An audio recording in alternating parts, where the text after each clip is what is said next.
Welcome in Amsterdam. Hello there and welcome to Amsterdam. I'm Marion Jones and this is City Breaks Amsterdam, Episode 5, The Golden Age. A mix, as I'm sure you'll be roughly expecting if you're a regular City Breaks listener, of a little bit of history to explain what it actually was, and then a tour through 3 different places where you can see it for yourself today. I don't know the Dutch for without further ado, but I do know how to say, let's go. So, laten we gaan. The Golden Age then. When are we talking about? Well, roughly, actually precisely 1588 to the 1670s. So, to put it another way, a long 17th century. And why those dates, you'll be wondering. 1588 might ring a bell. That was the founding of the Dutch Republic after the alteration. That was really the start of things getting much more prosperous. And the end came in the 1670s because there were wars against France and England. Or as I found in my copy of the Rijksmuseum guide, quote, Dutch prosperity and growth continued until 1672, when the Republic was invaded by the Allied forces of France, England, Munster and Cologne. At a stroke, the country was sent spiralling into bureaucratic, military and economic crisis. So that was when, and as for what, I turned first to the Encyclopaedia Britannica. Quote, the Golden Age was a unique era of political, economic and cultural greatness, during which the little nation on the North Sea ranked among the most powerful and influential in Europe and the world. I also consulted the ultra-useful website Holland.com, which put a bit more of an emphasis on the cultural advantages of all of this. Yes, Holland was a true world power in this age, it said, and, quote, the Dutch were unrivalled in the art of painting, in science and trade. The country flourished in a way it never had before and never has since. But before we get too carried away with the marvellousness of it all, let me just add that there was, of course, also a dark side. More about this later, but it was the era when the Dutch acquired their colonies, when they were quite heavily involved in slavery. And these days, in fact, I've noticed in 1 or 2 of the museums I went to, they no longer always refer to the period as the Golden Age, preferring to use the term the Dutch era, because, as I read somewhere, this, quote, implies no subjective judgment of value and leaves room for both sides of the story, which the Golden Age does not. So then, where did all this wealth come from? Principally, in fact, from trade with neighbouring European countries. And to set the scene, here's a very descriptive paragraph from the novel The Coffee Trader by David Liss, in which he's painting a picture of all the tradesmen dealing and wheeler-dealing in Amsterdam in the 17th century. So his main character goes walkabout, and this is what he sees. Quote, he was part of the procession which formed each day when the bells of the Nieuwe Kerk struck 2, signalling the end of trading on the exchange. Hundreds of brokers poured out onto the Dam, the great plaza at Amsterdam's centre. They spread out along the alleys and roads and canal sides. Along the Warmoestraat, the fastest route to the most popular taverns, shopkeepers stepped outside, donning wide-brimmed leather hats to guard against the damp that rolled in from the North Sea.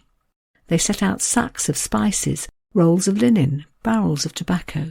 Tailors and shoemakers and milliners waved men inside. Sellers of books and pens and exotic trinkets cried out their wares. The Warmoestraat became a current of black hats and black suits, speckled only with the white collars, sleeves and stockings, or the flash of silver shoe buckles. Traders pushed past goods from the Orient or the New World, from places of which no one had heard 100 years before. Excited like schoolboys set free of the classroom, the traders talked of their business in a dozen different languages. They laughed and shouted and pointed. They grabbed at anything young and female that crossed their path. They took out their purses and devoured the shopkeepers' goods, leaving only coins in their wake. So yes, it was partly about trade with far-flung countries, but actually the bulk of Dutch wealth during this era came from trade with countries closer to home. Dutch traders were shipping wine from France and Portugal up to the Baltics. They were buying wood and grain up there and shipping it back to Mediterranean countries. They were, in short, making maximum use of their cleverly positioned little country, straddling North and Southern Europe, handily coastal, equally handily connected to inland Europe through the River Rhine, and so building up a reputation as a trading nation. One statistic I came across told me that in the 1680s 1,000 Dutch ships entered the Baltic every year. It wasn't just about quantity, although they did import and export vast amounts. It was also about being clever. So, for example, stockpiling goods so that when there was a shortage, say a grain shortage because of bad harvests elsewhere, Dutch merchants would be well placed to make a big profit. But yes, they did go much further afield too. And right at the beginning of the 17th century, in 1602, they founded the first multinational corporation, known in Dutch as the Verenigde Oost-Indische Compagnie. You'll see the letters VOC in lots of museums referring to them, and we call them the Dutch East India Company. And two key reasons why they gained such a reputation. Firstly, taking on these very dangerous journeys and being successful at them, going right out to, for example, Sri Lanka, India, Indonesia. And secondly, organising it all really well, setting up shares to finance the whole operation. The establishment of the Amsterdam Stock Exchange, which I've seen described as really the first central bank in the world. To the point where the Dutch had a monopoly pretty much on trade with Asia for the next 200 years, successfully making these risky journeys, importing huge quantities of spices and other things that you couldn't buy in Europe. And because it was risky, when it worked, it made huge profits. So that's what underpinned everything. And indeed, if you'd been in 17th century Amsterdam, you certainly would have noticed some of the elite townsmen who'd made fortunes as merchants and financiers. You'd have been aware too of lots of workers engaged in all this, sailors and shipbuilders, for instance. And also, because wealth was flowing in all directions, lots of other artisans and small businessmen. There was a visitor to Amsterdam in 1662, one Melchior Fokkens, who described it like this, quote, "All the buildings stand tall, some of them 2, others 3 and 4 stories high. Sometimes their great cellars are filled with merchandise. Within, the houses are full of priceless ornaments, so that they seem more like royal palaces than the houses of merchants, many of them with splendid marble and alabaster columns, floors inlaid with gold, and the rooms hung with valuable tapestries or gold and silver stamped leather, worth many thousands of guilders. You will also find in these houses valuable household furnishings like paintings and oriental ornaments and decorations, so that the value of all these things is truly inestimable." So yes, a city of wealth and success, but not entirely splendid. There was lots of danger too. For example, one of the first ships which sailed in 1595 set off for the East Indies with 249 men on board, and when it returned 2 years later, there were only 87 still there. The Dutch historian Geert explains this rather well. On the voyage to Asia, he explained, quote, "Sailors died in their hundreds.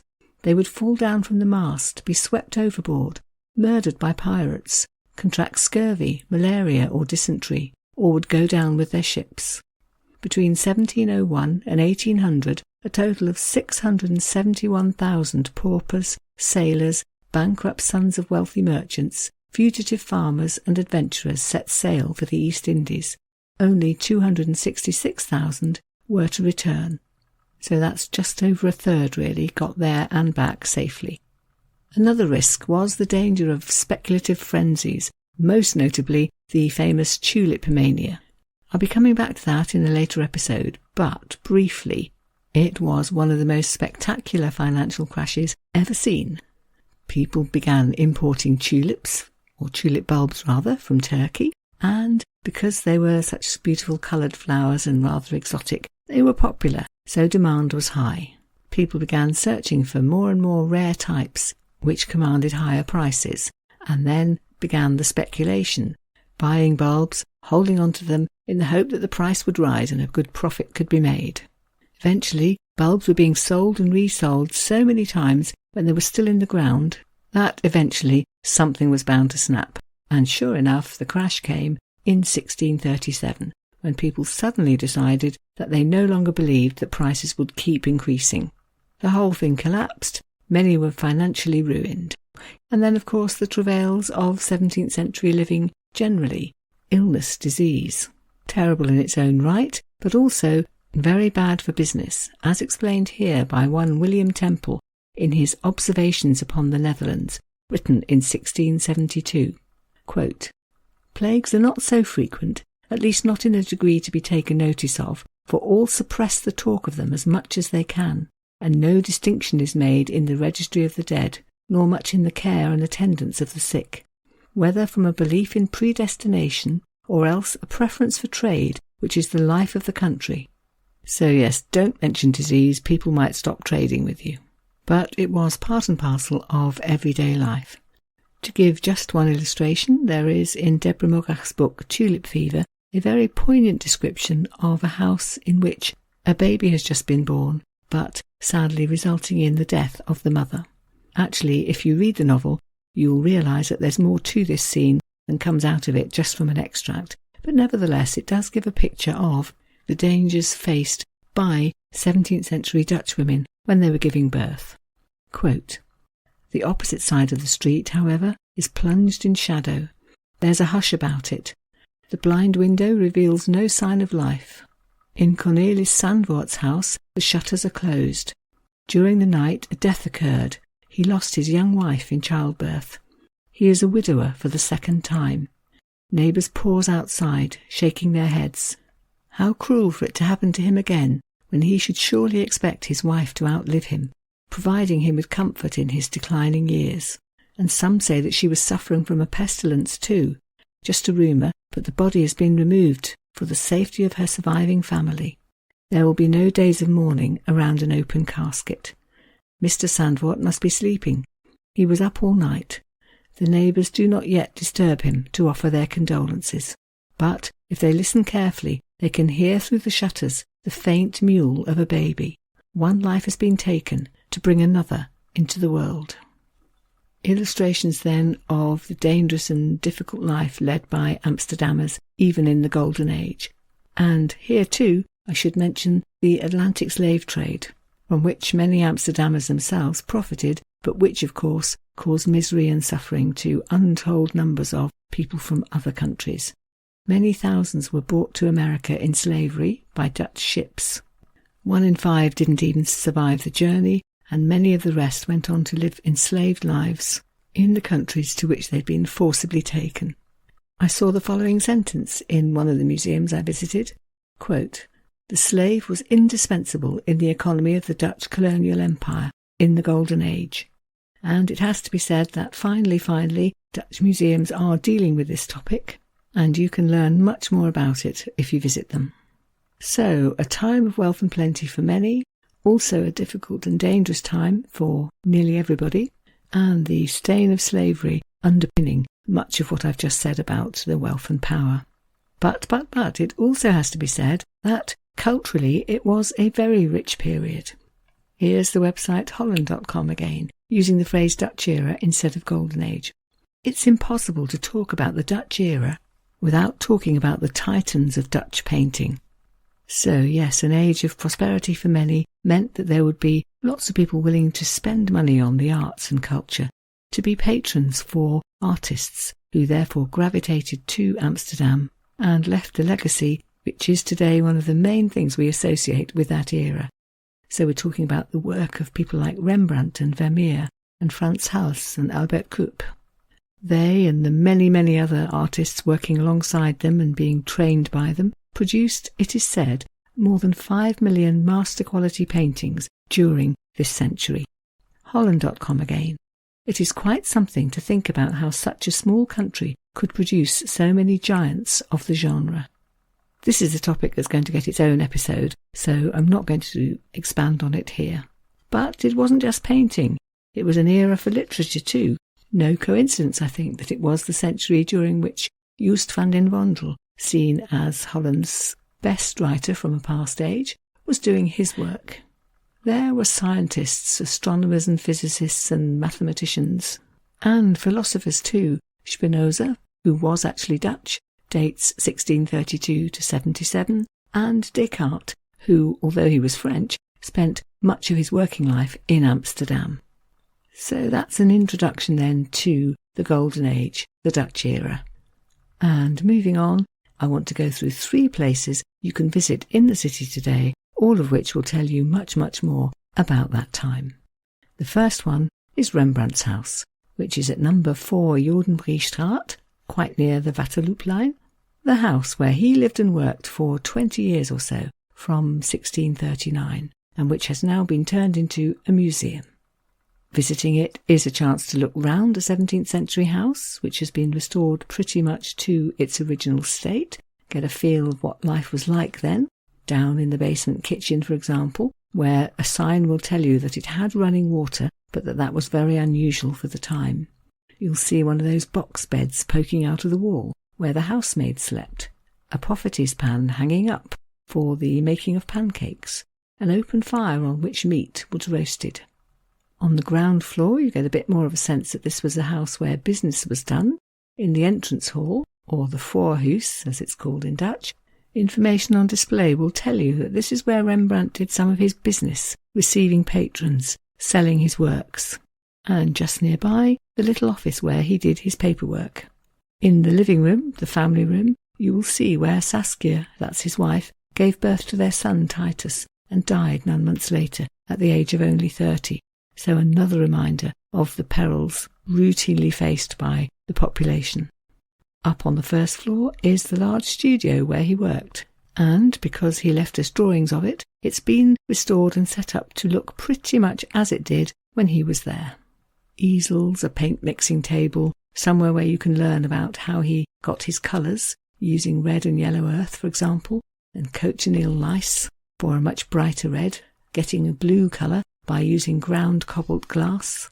And also on that floor, a private museum. I think it's called the Art Room, but inside is all sorts of stuff brought back by Dutch sailors from abroad. All manner of things, a headdress from Brazil, spears from Central Africa, butterflies from the tropical rainforest. So a reminder then that ships from the nearby harbour were setting off to faraway places, and that probably some of the people on them were bartering and looting things to bring back home. So yes, ethical questions, but also visible evidence that the horizons of Amsterdammers were expanding exponentially during this period. And up on the second floor, the room which was his pupil's studio, the place where Rembrandt gave lessons and where his apprentices worked. They paid 50 guilders a year to be attached to his studio, and they worked in separate little cubicles. It was actually part of his business, really, and it's said that during the time that he lived in the house, he would have trained about 50 apprentices. The historian Geert, in his book Angels of Amsterdam, gives us a picture of what was going on in Rembrandt's house in this regard. Quote, "At its peak, his business was a fairly large studio enterprise, and as a result, all kinds of studio scenes from Rembrandt's painting factory have survived. Groups of pupils sitting around a model, drawing, a pupil with 2 models and the master who has come to take a look, and a delightful depiction of the atmosphere of Rembrandt's private studio in his house on the Breestraat, showing an easel in the foreground, light streaming in through a high window, a table by the window with a lectern that was used for making etchings and drawings. To the right, a cradle with the blanket drawn back, and next to the fireplace, a half-undressed woman, probably Hendrika Stoffels." I think I'll leave Rembrandt there for the moment because he's coming back in a future episode on the art of Amsterdam.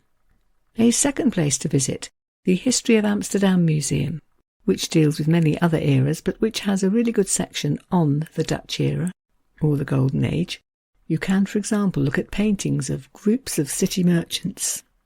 There's a picture of the building of City Hall in the 1650s, financed, of course, by all the wealth flooding into the city, as was the whole of Dam Square, also painted in all its glory by a number of artists during this period.